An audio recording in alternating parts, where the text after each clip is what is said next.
Hello, what's up mga J-Vlog? Welcome ulit sa panibagong video, and for today's video, phone comparison tayo between ito sa mga price naman to na 20k, under 20k din. So iPhone 12 versus the iPhone 11 Pro.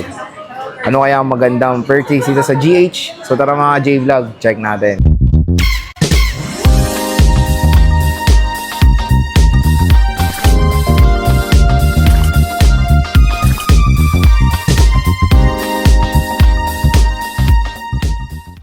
So yan, marami ring nagtatanong nito sa Facebook ko. Lods, ano ba? Mag-11 Pro ba ako or go na ako sa 12, iPhone 12? Kasi dito kasi meron silang major na advantage ng 12 compare sa 11 Pro, 5G versus 4G. So marami talagang naguguluhan, ano ba ang bibilin? 11 Pro, Pro version ba ng 11 series or base model ng 12 series? So, dito sa ating phone comparison natin is hopefully makatulong sa inyo sa buying decision nyo when it comes sa 11 Pro and iPhone 12. Pero unang-una, saan ba tayo bibili ng mga iPhones? Pre-love sa Green Hill, syempre wala na iba kundi sa mga binavlog lang natin.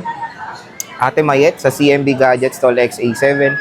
Ate Anet, ayan, ZMB Cellphone Accessory Stall XE7, and of course, Malin Gadget Shop Stall XE7. So ngayong May 2024, lahat sila nasa 7 lang. Kaya pag nasa nakahilera lang yung mga tatlong.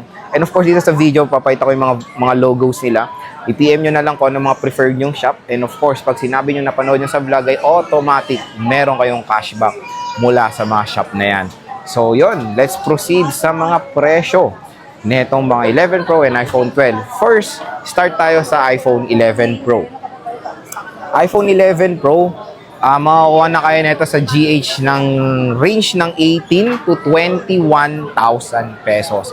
So napakamura na lang ng 11 Pro kasi yung 64 gig I think nag-range siya sa 18 to 19,500. Tapos yung 11 Pro na 256 nag-range yan sa 20 to 21,000 pesos. So ganyan yung range niyan. And about naman sa iPhone 12.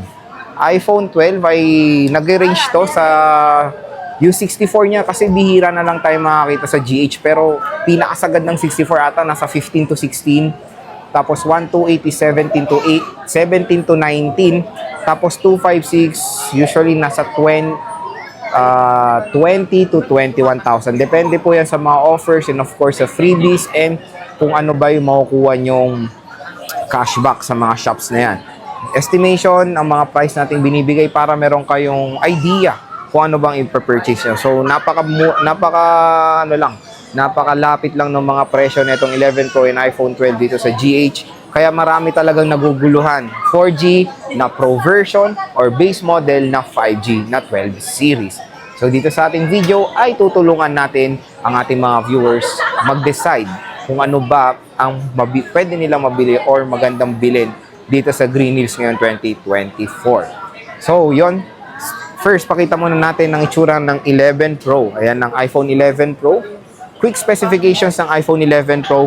Powered to ng Apple A13 Bionic chip with triple rear camera setup, 12 megapixel main, 12 megapixel ultra-wide, and 12 megapixel na telephoto lens.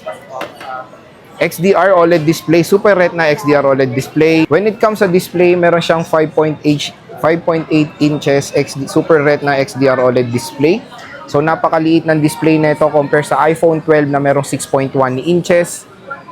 So yon, ang maganda dito is updated pa to ng iOS 17, and for me malakas ang kutob ko dyan na masusupport pa to ng iOS 18. So yon ang kanyang basic specifications. Next is the iPhone 12. iPhone 12 is 5G na po ito. With redesign, complete redesign na siya compare sa kanyang predecessor with box type design. And of course, yung kanyang chipset is the Apple A14 Bionic chip. Dual camera setup na 12 megapixel main and 12 megapixel ultra wide. Mas power efficient dahil mas maliit ang chipset. So mas siya sa battery, mas matipid sa battery. 6.1 inches Super Retina XDR OLED display. So yun, sa mga nagtatanong, idol, Lods, ano ba? Mag-iPhone 11 Pro ba ako or mag-iPhone 12? So for me, kung ako ang tatanungin when buying these two smartphone, for me, mas okay i-purchase talaga ang iPhone 12 na compare sa 11 Pro. Itong unang-unang advantage ng iPhone 12 is of course yung 5G capability, complete redesign, box type na, compare sa iPhone 11 Pro na yung old school na curve, na first natin nakita sa iPhone 6 series. Curve compare sa box type, mas maganda yung kanyang build quality for me sa grip, mas okay, mas comfortable, and yun nga, mas power efficient ang chipset nito and mas powerful compare sa iPhone 11 Pro na Apple A13.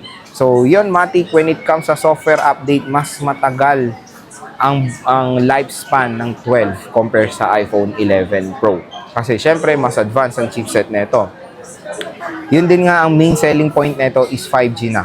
Yun talaga rin ang dahilan kung bakit yung ibang consumers ay piniprefer ng iPhone 12 compare sa iPhone 11 Pro. Pero marami pa rin nalilito kung magpurchase ba sila ng 11 Pro na lang kasi Pro version yan ng 11 series. For me, sa mga talaga, yung may advantage naman din ng 11 Pro, to be honest. Unang-una sa camera, triple rear camera setup versus dual rear camera setup.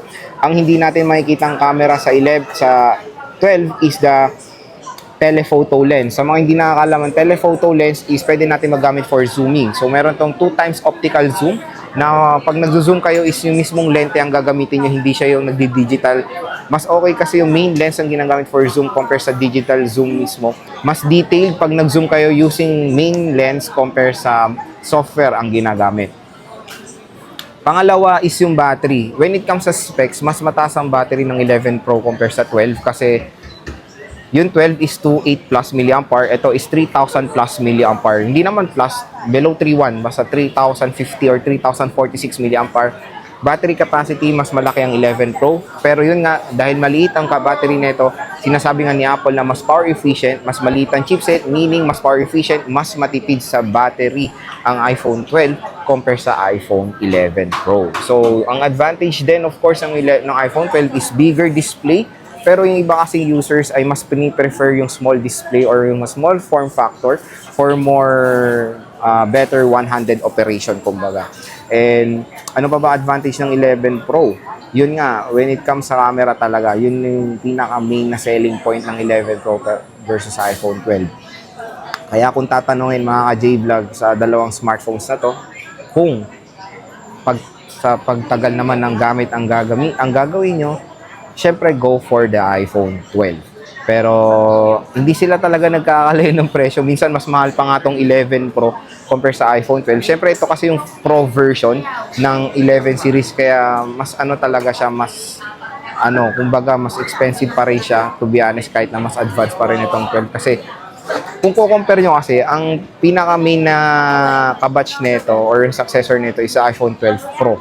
Kung i-compare mo yung presyo ng 12 Pro compare sa 11 Pro, is syempre mas mahal pa rin yung 12 Pro ng ilang libong piso.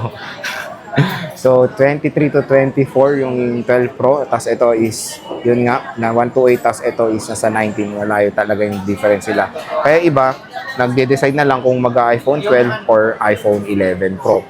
So, yun, sa ating phone comparison, for me, clear winner talaga ang iPhone 12. So, for me, sa ating phone comparison, kung ako bibili, mas prefer ko ang iPhone 12 compare sa iPhone 11 Pro. Hindi lang dahil sa mas advanced siya, dahil po kasi sa chipset din na